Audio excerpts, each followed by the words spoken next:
আসসালামু আলাইকুম রহমতুল্লাহ। প্রিয় রেমিটেন্স যোদ্ধা ভাই ও আফুদের সুস্থতা ও সফলতা কামনা করে শুরু করতে যাচ্ছি আজকের ক্লাস। আজকের ক্লাস অতি গুরুত্বপূর্ণ, কারণ আজকে কফিল এবং কর্মচারীর মধ্যে খুবই সুন্দর কথোপকথন ক্লাস রয়েছে। আশা করি সম্পূর্ণ ভিডিওটি দেখবেন এবং চ্যানেলে নতুন হয়ে থাকলে চ্যানেলটি সাবস্ক্রাইব করে বেল বাটনটি চালু করে দিন। চলুন আজকের গুরুত্বপূর্ণ ক্লাস শুরু করা যাক।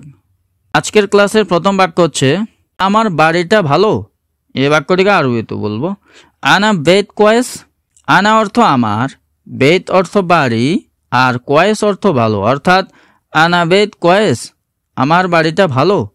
তারপরে রয়েছে ভালো, খুব ভালো, সুন্দর। এই বাক্যটিকে আরবিতে বলবো কোয়েস মিয়া মিয়া হেলো।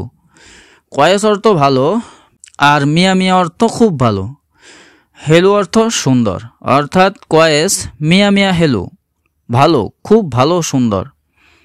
তারপর রয়েছে টেলিভিশন খুব বড়। এই বাক্যটিকে আরবিতে বলবো টেলিভিশন কাবির। এটা কত টাকা তুমি জানো? এই বাক্যটিকে আরবিতে বলবো হাদা কাম ফুলুস মালুমিনতা। হাদা অর্থ এটা, কাম অর্থ কত, ফুলুস অর্থ টাকা, আর মালুমিনতা অর্থ তুমি জানো, অর্থাৎ হাদা কাম ফুলুস মালুমিনতা, এটা কত টাকা তুমি জানো? এটা সৌদি টাকায় 2000। এই বাক্যটিকে আরবিতে বলবো হাদা ইতনিন আলফ সৌদি রিয়াল। হাদা অর্থ এটা, ইতনিন আলফ অর্থ 2000, আর সৌদি রিয়াল অর্থ সৌদি টাকা, অর্থাৎ হাদা ইতনিন আলফ সৌদি রিয়াল, এটা সৌদি টাকায় 2000। তারপর রয়েছে এটা কোথা থেকে কিনছো। এই বাক্যটিকে আরবিতে বলবো হাদা হোয়েন ইস্তারি। হাদা অর্থ এটা, হোয়েন অর্থ কোথায়, আর ইস্তারি অর্থ ক্রয় করা, অর্থাৎ হাদা হোয়েন ইস্তারি, এটা কোথা থেকে কিনেছো। তারপর রয়েছে এটা দাম্মামে আছে, অনেক। এই বাক্যটিকে আরবিতে বলবো হাদা দাম্মাম মজুদ জিয়াদা। হাদা অর্থ এটা, মজুদ অর্থ আছে, আর জিয়াদা অর্থ বেশি, অর্থাৎ হাদা দাম্মাম মজুদ জিয়াদা, এটা দাম্মামে আছে, অনেক। তারপর রয়েছে তুমি যাও কিনে নিয়ে আসো।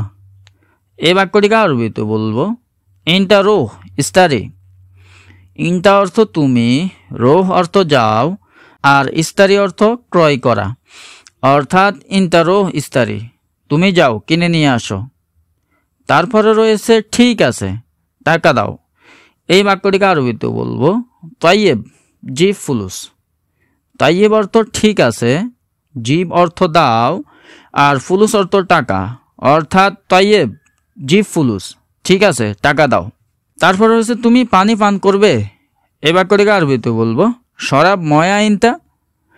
শরাব অর্থ পান করা, ময়া অর্থ পানি, আর ইনতা অর্থ তুমি, অর্থাৎ শরাব ময়া ইনতা, তুমি পানি পান করবে, পানি নাও পান করো।